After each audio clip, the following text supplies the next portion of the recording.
Good evening. My name is William Morton. Tonight we will be reading one of my personal favorites, The Petting Zoo, by Peter de Niverville. Don't listen alone.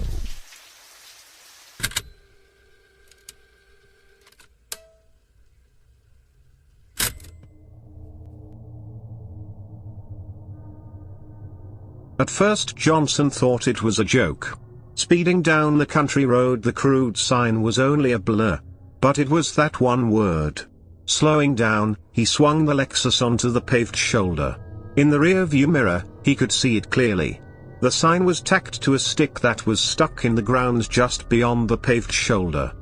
Shifting the powerful car into reverse, Johnson jammed the accelerator down. The tires squealed and loose gravel flew as he tore back up the road.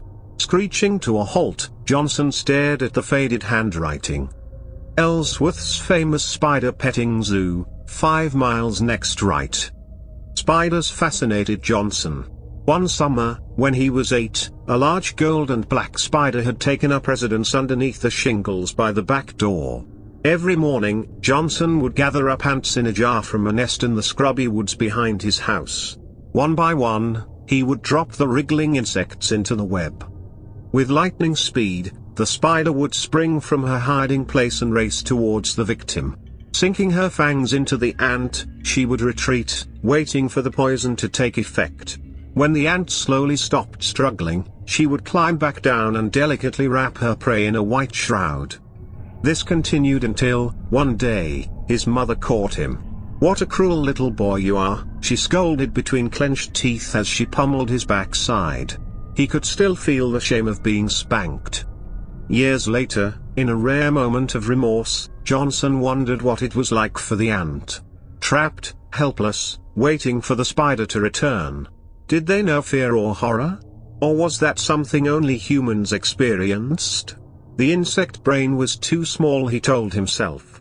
Or so he hoped. 5 miles, thought Johnson, this side trip might only add another half hour or so to his journey. He would still have time once he got to his motel to have a shower. The dinner meeting with the buyer from the supermarket chain wasn't until 6 o'clock and it was only 4 now. Coasting forward, Johnson scanned the road looking for the turnoff. About 100 yards ahead, he saw a lane that intersected with the highway. Flicking on his turn signal, he shot a quick glance at his watch. "If I don't find it in 15 minutes, he promised himself, I'll turn back." Accelerating smoothly, he turned onto a well-paved secondary road with deep ditches on either side. Punching the buttons on the CD player, he stretched his arms, settling back into the soft leather seat. As the throbbing beat of Queen filled the Lexus, his mood lightened, an unexpected adventure in an otherwise boring day. Johnson hated his job. Endless meetings with bad food and balding buyers. Too many drinks and too many hangovers. He was packing on the pounds, too. "I have to get back to the gym," he reminded himself. The only redeeming feature of his job was that he was good at it. Top sales rep for the last 3 years. "I should have been an actor," he told himself. "Instead I'm selling toilet paper and tampons to these turkeys." As the needle on the speedometer crept higher and higher, the neatly kept fields and freshly painted houses became a blur. Mile after mile slipped by. Johnson felt that he and the car had become one, soaring along like a hawk on a summer breeze. But his mood soon soured. The condition of the road deteriorated. Asphalt gave way to chip seal, which gave way to gravel, and, finally ended up as dirt. Johnson jumped on the brakes when a huge pothole emerged in the center of the road. Cursing the delay, he checked his watch again. It was almost 5. The long drive down the country road had dulled his sense of time. "I better turn around," he cautioned himself.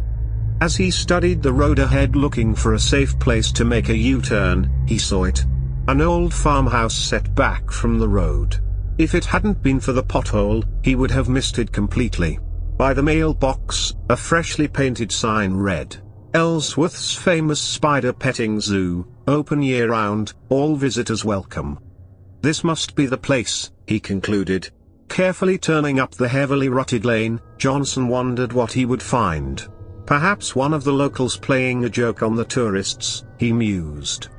Tall grass slapped at the bottom of the car and rusted barbed wire clung to rotted posts that ran alongside the lane. In the untilled fields, scrubby bushes had sprung up like mushrooms. Johnson tried to imagine what the farm looked like in better days, but it was impossible. When he reached the top of the hill, the farmhouse looked even more decrepit. Blistered paint hung from the wooden shingles and there was a disturbing sag in the middle of the roof. What once had been the side garden was now occupied by tall thistles, and a mass of tangled timbers indicated the former site of the main barn. Except for the glass still being intact in the windows, the house looked abandoned. "Where is everybody?" thought Johnson. In response to his question, an old woman dressed in a black skirt and a woolen sweater stepped out the side door. She was gnarled and withered like the lone apple tree that stood in the yard. Johnson guessed she must have been at least 70, maybe even 80 years old. "What you want?" she spat. Turning off the CD player and rolling down the car window, he replied, "Is this the petting zoo?" "That's what the sign says, don't it?" Ignoring her rudeness, Johnson continued, "Are you open? I'll get Jake. He out back chopping wood." He watched as she shuffled down a dirt path and disappeared around a corner of the house. Charming, thought Johnson. Opening the car door, he stepped out. Despite the poverty, the farm had a certain rustic appeal which reminded him of the house that he grew up in the country. But there was something odd. Something missing. Where are the flies? Thought Johnson. On most farms the low buzz of the black swarms was constant. But here there was none. Except for the moaning of the wind, it was quiet. Perhaps it was the lack of animals, he thought. Or maybe it was the stiff breeze at the top of the hill that kept them at bay. Glancing at his watch, he frowned. It was after 5 o'clock. If he did not get back on the road soon, he would be late for his appointment. Either that or skip his shower. After driving all day, Johnson did not want to skip the soothing ritual. Taking one last look around, he reached for the handle of the car door. Just then the old woman reappeared, and behind her an even more wizened-up old man wearing faded blue overalls and a nicotine-stained undershirt. Stopping at the corner of the house, the old man spat out a long jet of chewing tobacco on the ground. Wiping his mouth with the back of his hand, he paused momentarily to study Johnson. Speaking to the old woman, he said in a low tone, "Thought I heard a car come up."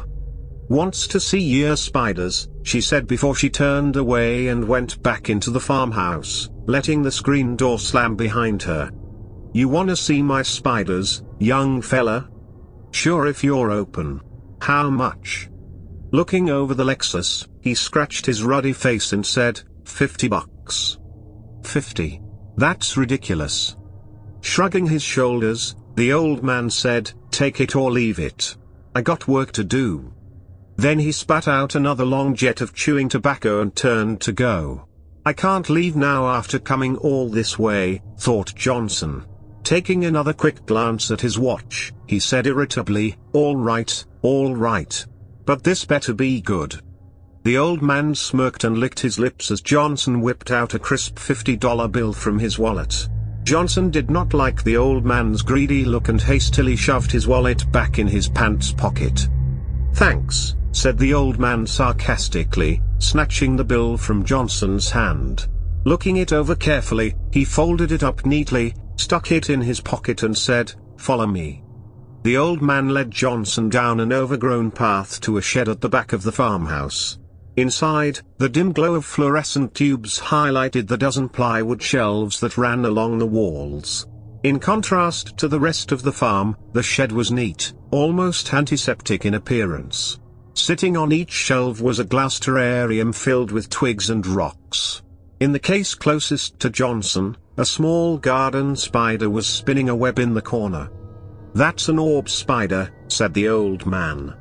"I know," said Johnson, annoyed by the interruption. "You know spiders?" "A bit," replied Johnson. "I used to study them when I was a kid." "I bet you're the type that liked to feed 'em, eh? Catch bugs, drop 'em in. See what happens. fun, ain't it? Suddenly Johnson was uncomfortable. How did he guess my secret? He wondered. Johnson felt the warm rush of blood to his neck and ears as he started to blush. No need to be ashamed, young fella. All kids do it. It's natural. Trying to change the topic, Johnson asked, "You been at this long? Keeping spiders?" "Yeah, I been at it a while. Most folks are scared of spiders. Not me. Me and spiders get along real good."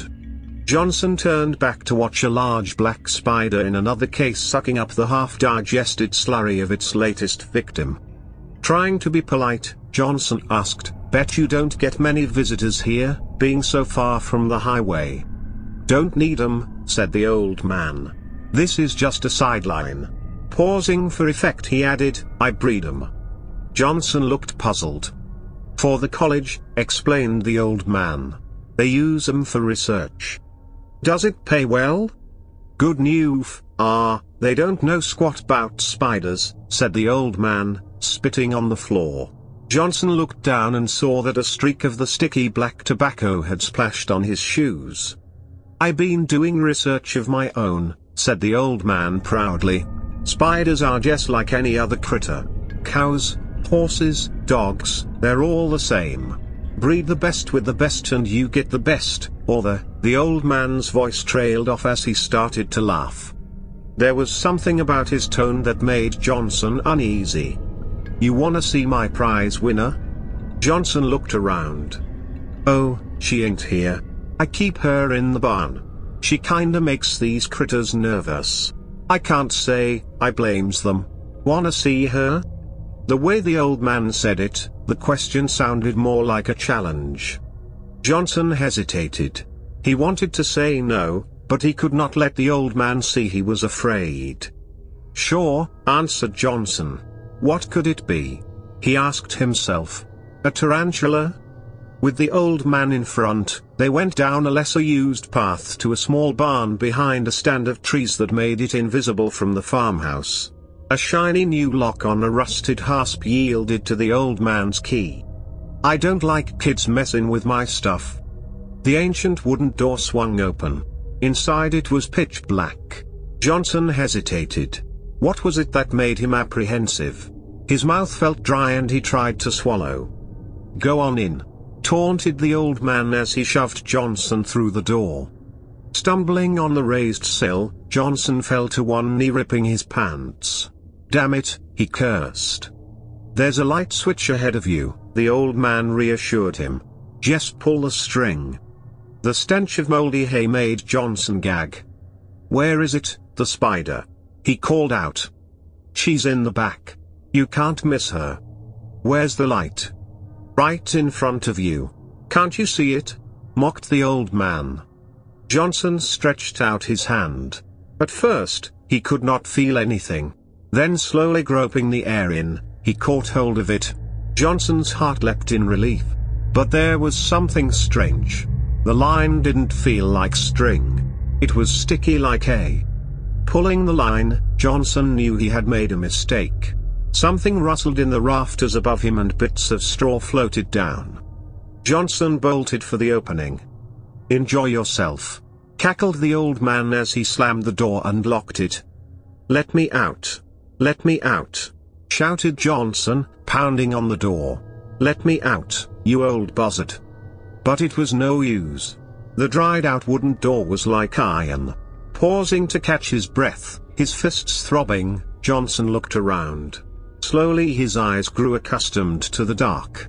What appeared to be a black chasm was, in fact, the side entrance to the barn. There must be another way out, he thought. But where?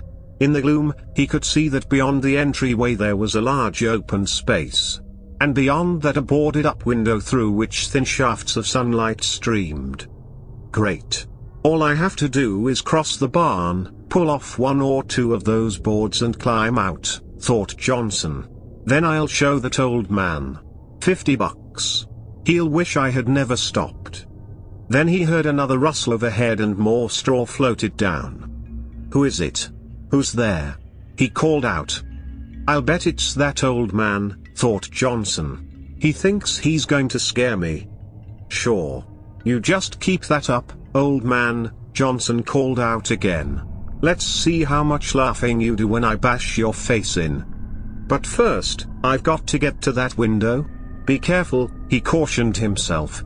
This barn must be full of junk. Don't want to fall down and get hurt. Despite the heat in the barn, he shivered. Licking the sweat off his upper lip, Johnson slowly picked his way across the wide wooden planked barn floor, being careful not to trip. Shadows of old machinery and tools loomed around him. A leather harness that hung from the wall looked like a hangman's noose. There was a peculiar smell, too. It reminded him of a package of chicken that he once left in the trunk of his car on a hot summer day. It was the sickly, sweet scent of rotting meat. "Oh, gross," muttered Johnson. "There's a dead animal in here." In less than a minute he had crossed the barn and was standing in front of the boarded-up window.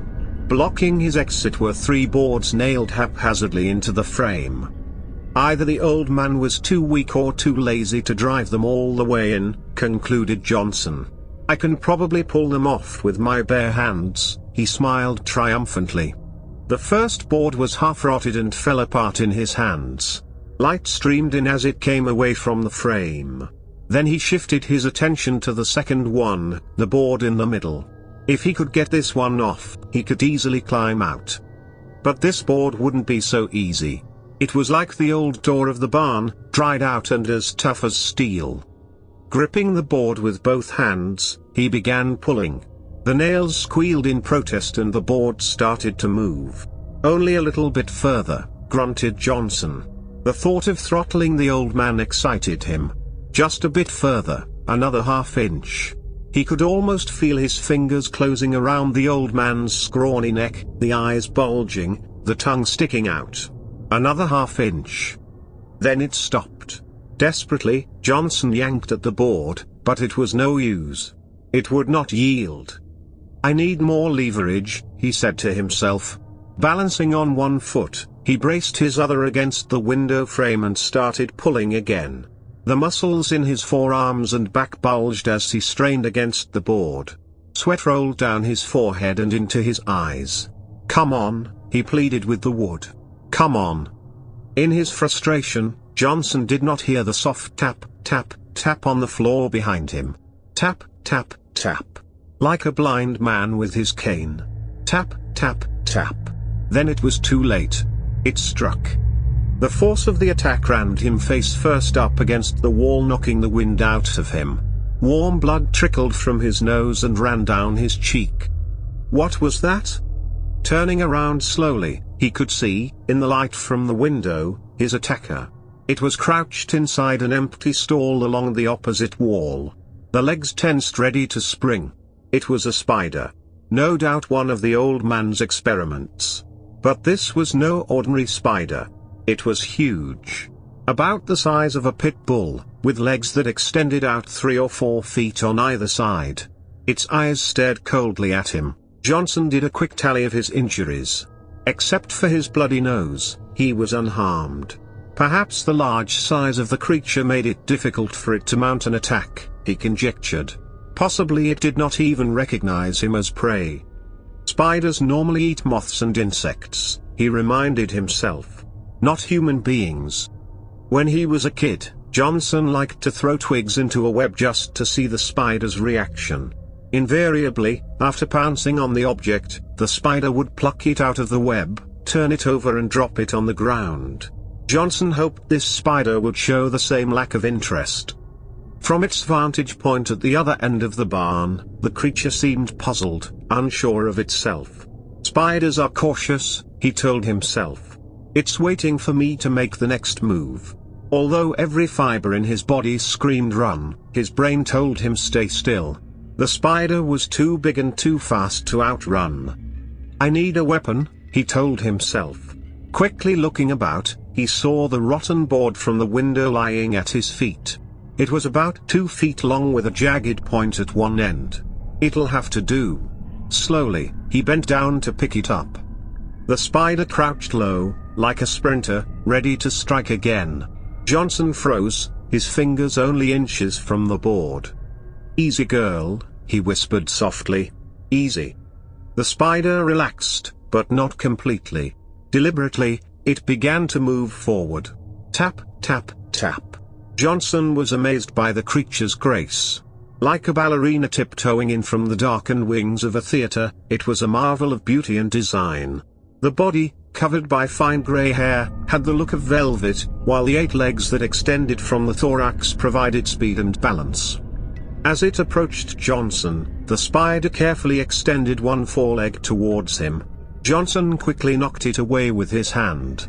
The creature stopped and cocked its plate-sized head to one side. The 8 eyes looked like black fists. Then the leg came forward again. At the tip, Johnson could see the spike-like claw for catching prey. It touched his left shoulder. Through his jacket he could feel the sharp point digging into his skin. Johnson winced and stepped backwards into the wall. But there was no place to go. Slowly, the other foreleg came forward. Johnson recoiled, trying to ward off the attack with his free arm. But the creature was too strong. It brushed his arm aside, as if it was a piece of lint, and planted a second claw into his other shoulder. Johnson cried out, "Help! Help!" Then the spider reared up on its hind legs, forcing Johnson to his knees. For a brief moment, he and the creature looked into each other's eyes. It was almost like love. Then he saw the 6-inch fangs that extended from the head. Drops of venom gleamed in the half-light. He watched in fascination as the cruel daggers arched high over him, then he screamed as they plunged deeply into his chest. Instantly, white-hot pain ripped through his body. Then it was gone. The spider had retreated back to the stall. Johnson knew that he only had a minute or two before the poison paralyzed him. "This is it," he said to himself. "My only chance." Ignoring his wounds, Johnson turned back to the window. Grabbing at the board, he yanked and pulled, to no avail. Already the venom was having its effect. His hands were numb and his arms felt like lead. Gasping for air, he threw himself at the boards again and again. But it was no use. He was beaten. Great sobs shook his body as he slumped to the floor. "This can't be happening to me," he protested. "It's ridiculous." Looking back at the spider, he could see that it still had not moved. What is she waiting for? He wondered. Why doesn't she finish me off? He soon had his answer. Shimmering like a great overcoat, there was something on the spider's back. It moved and undulated like a small wave flowing back and forth. Then a piece of the wave pulled away and dropped to the floor. It was another spider, only a lot smaller, about the size of a rat. Johnson recalled that some spiders carry their young on their backs. Horrified, he realized that he had stumbled into their nursery and it was feeding time. Another one dropped to the floor and then another. Soon there was a long line of spiders slowly crawling towards him. Through fading eyesight, he saw the first one reach his foot. Tentatively, its foreleg probed the air, until it found his leg and patted it. It was light and delicate like the touch of a child. Johnson opened his mouth to scream, but no sound came. The last thing Johnson saw before he lost consciousness was a spider tearing a piece of flesh from the back of his hand.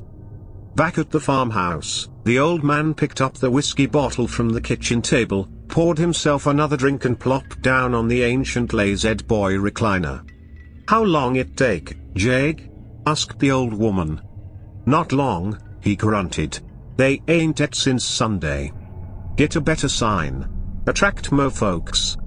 "Nah, the sign's okay. Anyway, we don't need a crowd," said the old man, taking a long, hard swallow. "What you going do with his car?" she asked, standing at the window admiring the now ownerless Lexus. "I hear young Dougal needs one for running moonshine. Willing to pay a good price, too," said the old man. "Won't he ask questions?" wondered the old woman, pouring a drink and easing herself down onto a dusty couch. "Nah. He don't care," snickered the old man. "I'll talk to him tomorrow. Meanwhile, pass the remote. Let's see what's on Dr. Phil." That was The Petting Zoo, by Peter de Niverville. Once again, I'm William Morton. Thank you for joining me for the first episode of Don't Listen Alone. Until next time, always remember to